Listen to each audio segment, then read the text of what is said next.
بسم اللہ الرحمن الرحیم۔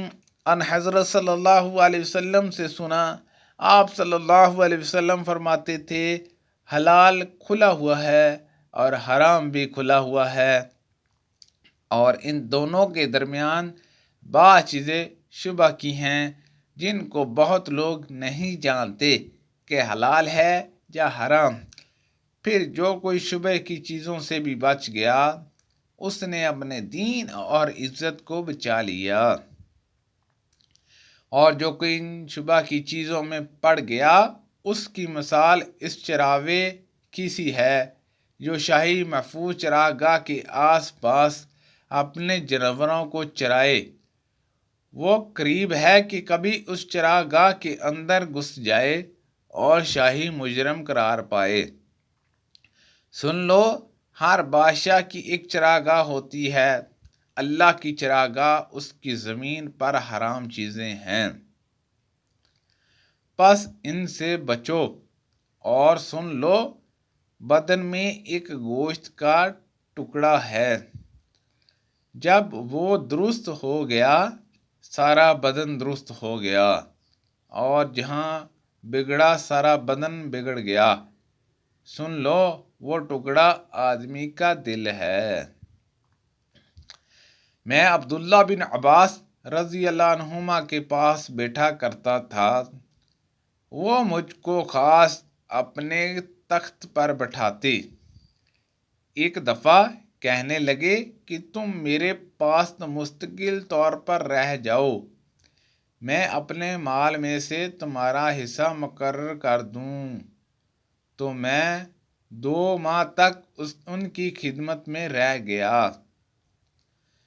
پھر کہنے لگے کہ عبدالقیس کا وفد جب ان حضرت صلی اللہ علیہ وسلم کے پاس آیا تو آپ نے پوچھا کہ یہ کون سی قوم کے لوگ ہیں، یا یہ وفد کہاں کا ہے؟ انہوں نے کہا کہ رابعہ خاندان کے لوگ ہیں۔ آپ صلی اللہ علیہ وسلم نے فرمایا، مرحبا اس قوم کو یا اس وفد کو، نہ ذلیل ہونے والے نہ شرمندہ ہونے والے، یعنی ان کا آنا بہت خوب ہے۔ وہ کہنے لگے، اے اللہ کے رسول صلی اللہ علیہ وسلم، ہم آپ کی خدمت میں صرف ان حرمت والے مہینوں میں آ سکتے ہیں، کیونکہ ہمارے اور آپ کے درمیان مظہر کے کافروں کا قبیلہ آباد ہے۔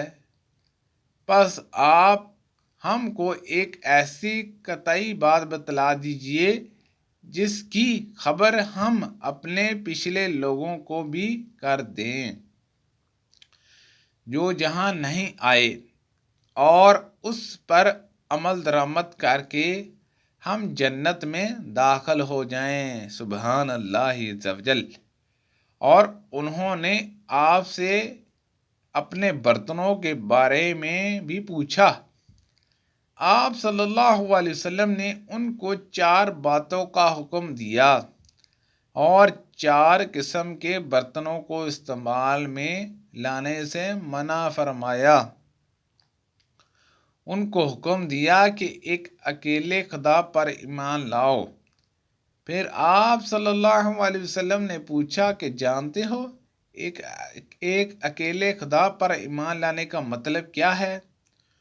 انہوں نے کہا کہ اللہ اور اس کے رسول ہی کو معلوم ہے۔ آپ صلی اللہ علیہ وسلم نے فرمایا کہ اس بات کی گواہی دینا کہ اللہ کے سوا کوئی معبود نہیں، اور یہ کہ حضرت محمد صلی اللہ علیہ وسلم اس کے سچے رسول ہیں، اور نماز قائم کرنا اور زکوٰۃ ادا کرنا اور رمضان کے روزے رکھنا اور مال غنیمت سے جو ملے اس کا 5واں حصہ مسلمانوں کے بیت المال میں داخل کرنا، اور 4 برتنوں کے استعمال سے آپ صلی اللہ علیہ وسلم نے ان کو منع فرمایا۔ سبز لاکھی مرتبان سے اور کدو کے بنائے ہوئے برتن سے، لکڑی کے کھودے ہوئے برتن سے اور روغنی برتن سے، اور فرمایا کہ ان باتوں کو حفظ کر لو اور ان لوگوں کو بھی بتلا دینا جو تم سے پیچھے ہیں اور جہاں نہیں آئے ہیں۔ سبحان اللہ عز و جل۔ اللہ پاک ہم سب کو نبی پاک صلی اللہ علیہ وسلم کی حدیث مبارکہ پر عمل کرنے اور اسے دوسرے لوگوں تک شیئر کرنے کی توفیق عطا فرمائے۔ اللہ پاک ہم سب کو صحت و تندرستی عطا فرمائے، آمین بجاہ النبی الامین صلی اللہ علیہ وسلم۔